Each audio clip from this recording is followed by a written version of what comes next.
Okay. On page 318. Hahistapkut. Contentment. Histapkut. The root of this word is sipuk. To be happy with what you have. Sipuk is fulfillment. It's interesting that safek, doubt, is the same root. Wow. Well, the connection there is interesting. My initial thought is that one who doubts Hashem has a hard time being content with what they have. I always fear about tomorrow. Then it's hard for me to enjoy the little that I think that I have. What was the root? Or for the... Sipuk, samech pei kuf. But what was the doubt? Doubt Is what? is safek. Ha'istapkut hi min hamidot ha'turumiyot. Being content, being happy with what you have, is a very lofty trait. It's a very special thing. ופירושה שיהיה אדם שמח בחלקו מקנייני העולם הזה. It is the condition of being happy with what one has in this world. ולא יהיה בהול ולהוט להוסיף עליהם. Without any crazy craving or desire to run after this.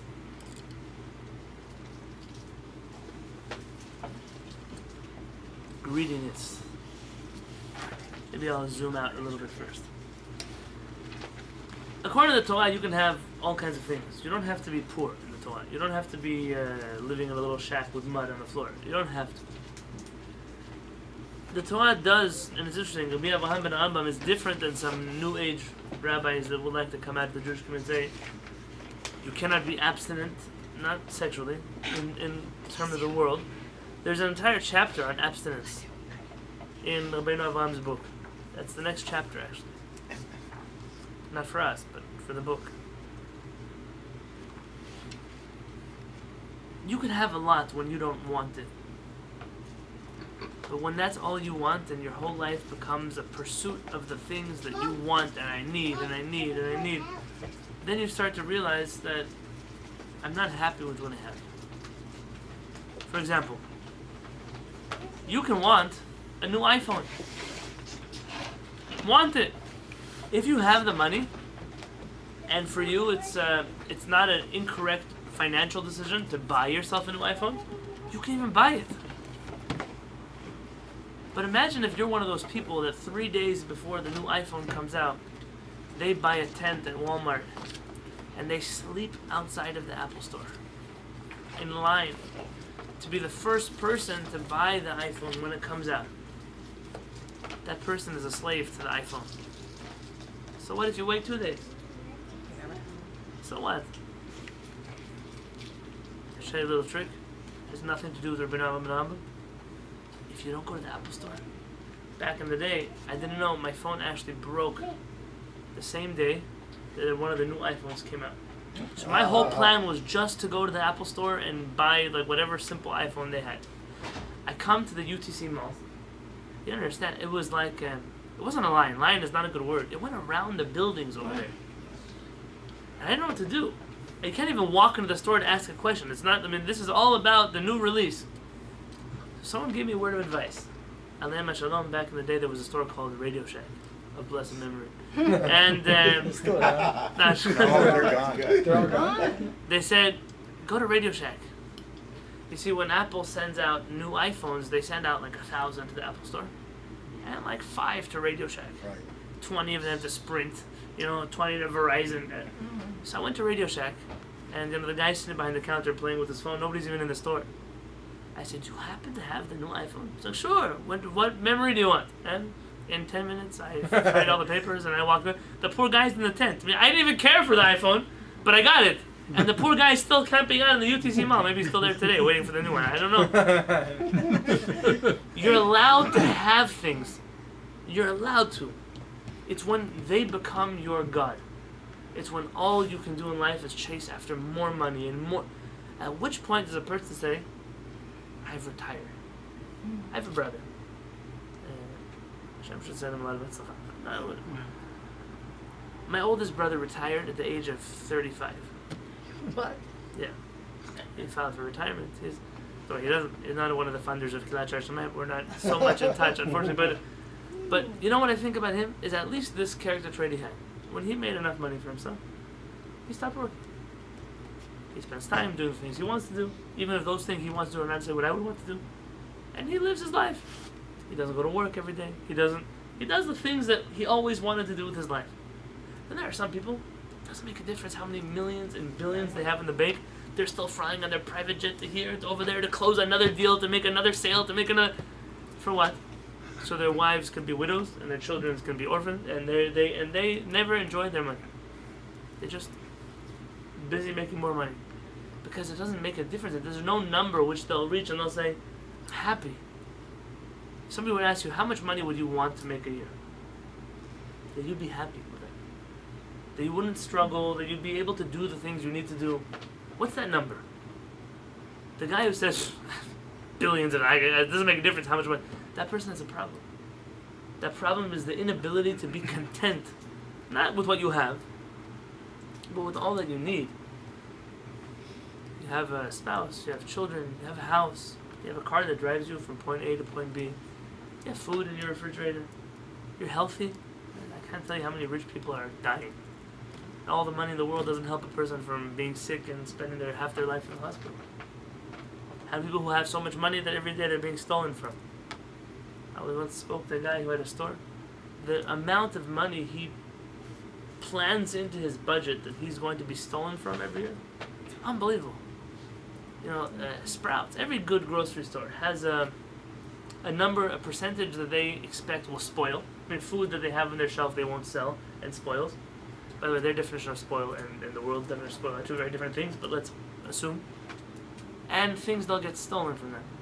Shoplifting, people who eat things in the store. You ever see those guys? They're busy, they walk around the store eating, they teach their kids how to do that also. Crazy. El-Hanan knows that he can't, even if we take something and we have to wait till we pay for it. But when El-Hanan was a child, he used to ask them to pay for his bottle of milk that I brought from home. Because he can't eat anything in the store until you pay for it. There are people who are not happy with what they have. There are people who have a lot and they get stolen from all the time. So what do you need so much money for? Wouldn't you rather be a simpler person who doesn't get stolen from all the time? I met a guy once who was a jeweler. He still is a jeweler. He leaves his work. He has security at work. A security guard with a gun. He drives home with a gun on his lap. Why? He has to travel with suitcases of diamonds, of cash. There's someone here who visited recently. I shouldn't scare you. But when he travels with $250,000 of cash on him. He's in the jewelry business. And he travels from one side of the U.S. to the other side of the U.S. One side of the U.S., other side of the U.S. They told me, I travel with $250,000. I'm afraid when I sleep at night. I'm afraid when I go for breakfast in the hotel and I walk with my backpack. I'm afraid. I'm afraid when I stop in traffic and a car pulls up too close to me. I'm afraid. So for what reason do you want to be in this job? For what purpose? Because you want to sell jewelry? I get it. I understand. Start selling fake jewelry. Work on a better profession. What is it worth for? So you have a suitcase of money and someone puts a bullet in his heart. For what? For what? People don't know how to make these decisions. Rabbi Yonatan is talking about contentment is something that is unpopular to speak about in the United States of America. There's an old joke that says there was a meat shortage in the world. And there was a reporter who traveled in different... That's a very corny joke, so don't worry. You're not going to fall out of your chair laughing. There was a meat shortage, and they wanted to know all the different countries what their reaction to the meat shortage was. So they were in the United States, and the reporter comes over to some guy in southern Texas and says, "Excuse me, sir, what are your feelings about the meat shortage in the United States?" Is it shortage? I don't know what that word shortage means. I'm an American. And so he travels to another country, gets on a plane, finds himself in India. Yeah, so excuse me, sir, what's your opinion on the meat shortage in the world? He says, meat? What's meat? We don't eat meat. I'm Indian. And he travels the globe. He ends up in Israel and says, "Excuse me, sir, what's your opinion on the meat shortage in the world?" He says, "I'm Israeli. I don't know what the word 'excuse me' means." But there's different places and different times, and we live in a world where indulgence, not just indulgence, but even I would say overindulgence in physical enjoyment, is something that is so normal that today you can even find rabbis who give classes about it. I was blown away when I saw a rabbi here in San Diego give a class on consumerism as a Torah value. It was an entire class on how capitalism is incredible and having a lot of money and buying things you don't need, and I was... Sounds like that guy in Houston, Joel Osteen. I couldn't believe... which Torah are you reading? And I don't know which Torah... I know what I have. Which edition do you have? Even in the Art Scroll it doesn't say that. So this is a whole new... But there are people who... It's already become... certain things you can't talk to the American Jewish community about. You can't talk to the American Jewish community about moving to Israel. It's almost impossible. They'll shoot you in your tracks. And you can't talk to them about... Here it's not relevant. Here we talk about all kinds of things. But there are places you just can't talk about things. Kashrut? What about kashrut? Never in my life have I seen a group of people who are so non-observant in so many ways, but God forbid they should eat something with the wrong kosher symbol on it. I don't see it like Rabbi Yonatan does, like, oh, look at them, even though they do that, they still... If it was just a humble, I keep kosher kind of thing, but it's putting other people down, it's not eating in other people's places, it's speaking about other hechsharim and other rabbis and that. If it comes with that, then already... It's a very interesting thing. All kinds of... Speaking about contentment in a country where people like to overindulge, I met a guy, I rented an SUV recently. I had to take these girls that were in the camp up to the mountains, my van that just broke. I didn't know you guys then yet, so it was a problem. And basically I rented an SUV, and I asked him, I'm like, does it pay to drive an SUV nowadays? And he says, I love it because it guzzles gas. Like for him, it's like a source of pride.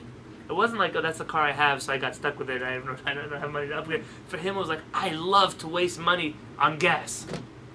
Now, maybe we should get him to be a member of the shul too. Like, what was that? But this person, it's a certain desire to show that I have so much that I make so much food that I throw it away at the end of the day. In other places, that would be considered a crime. How could at the end of a wedding, at the end of a restaurant's day, how could so much food go into the garbage? And okay, so they're always, you always plan for a certain amount of people. They don't show up, fine. But then we know that those extra 300 people weren't going to show up. You made 50 extra plates, maybe. But the 250 you made after that was just to show off. For what purpose? Contentment is something that's not popular to speak about here. We'll do it anyways. V'hi mi'ida al he'eder ha'chamdanut u'mi'ut ha'chiba l'tanugot ha'olam hazeh. When you find a person who's content, it shows you that he does not crave things of this world, but rather he has minimal affections for the physical pleasures of this world.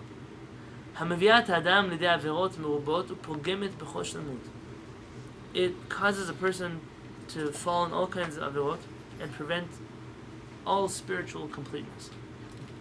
Rabbi Nachman of Breslov has a famous teaching that is often overlooked. And he says, if you see a person who brags that he has no sexual desires, he's taken care of. In that regard, he doesn't have problems.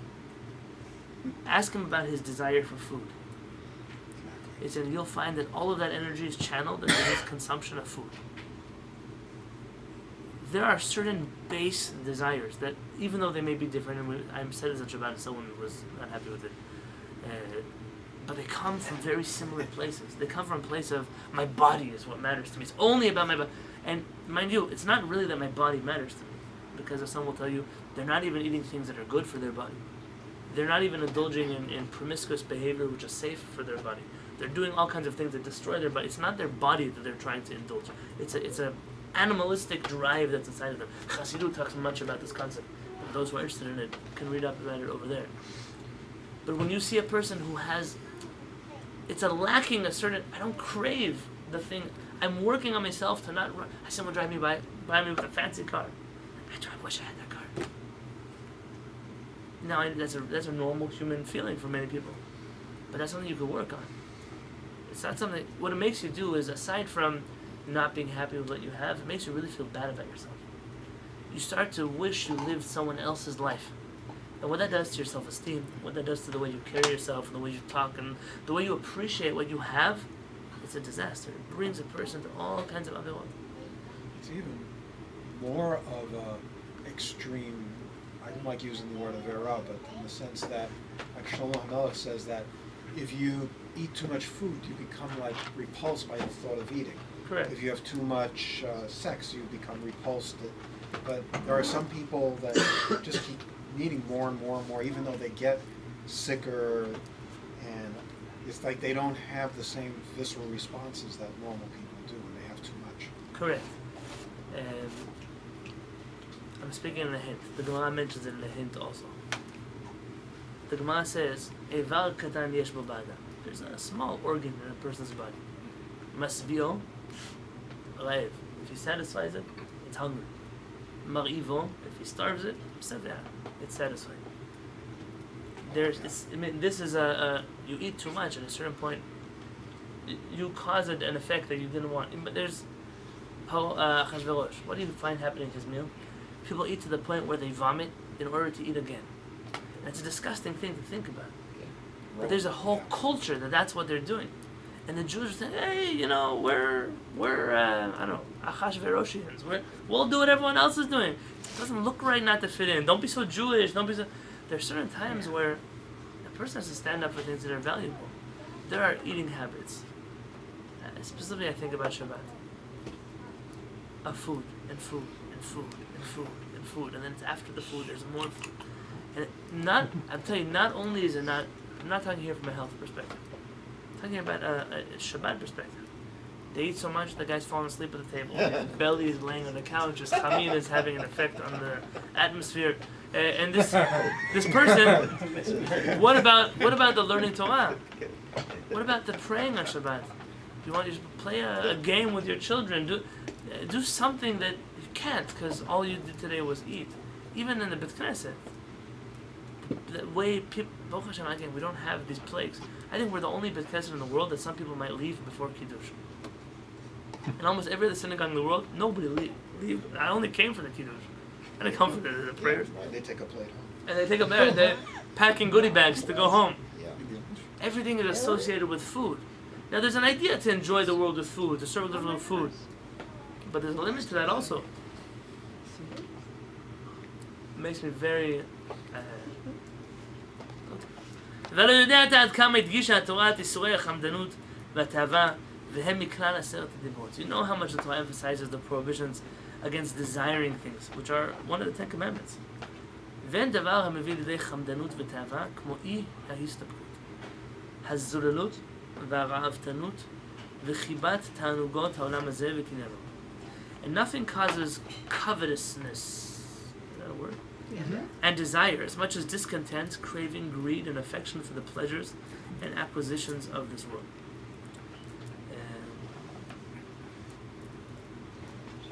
Can I bother you for 2 Mishnah Berurah, please?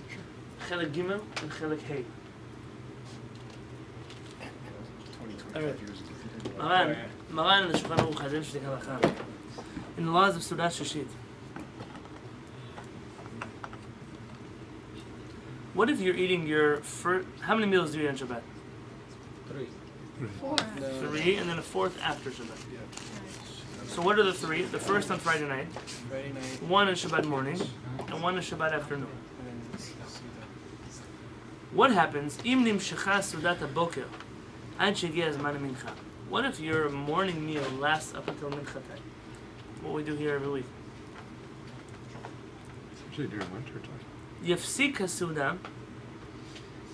You stop your meal in the middle. V'yivarech b'kat hamazon, and you do b'kat hamazon. V'yitol yadav, and you wash your hands again. V'b'kat hamotzi v'yisod, and you eat.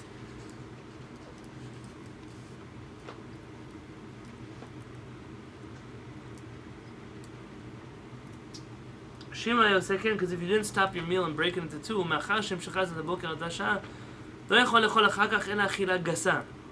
if you would wait and do a second meal afterwards, that would be an inappropriate meal, because that would be like eating more than is good for a person to eat. Achila gasa is like a gluttonous eating.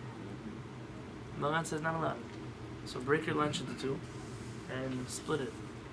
Instead of, or in the other solutions, take a walk. Some say wait a few hours, but here it's depending on how long the Shabbat is. You know, like Barry said, in the winter the Shabbatot are different than in the summer. I know a family that takes a nap after Kiddush. They have Kiddush at the shul, they come home and take a nap, and then in the afternoon, like around 3, they have their Shabbos lunch. But they don't fulfill their mitzvah of having 3 meals. Because that first meal was not a real meal. Kiddush is not a meal. Well, Unless they have you can bread. make it that way if you want. I'm under the impression that most synagogues don't serve bread like Kiddush on a regular basis, unless it's an event.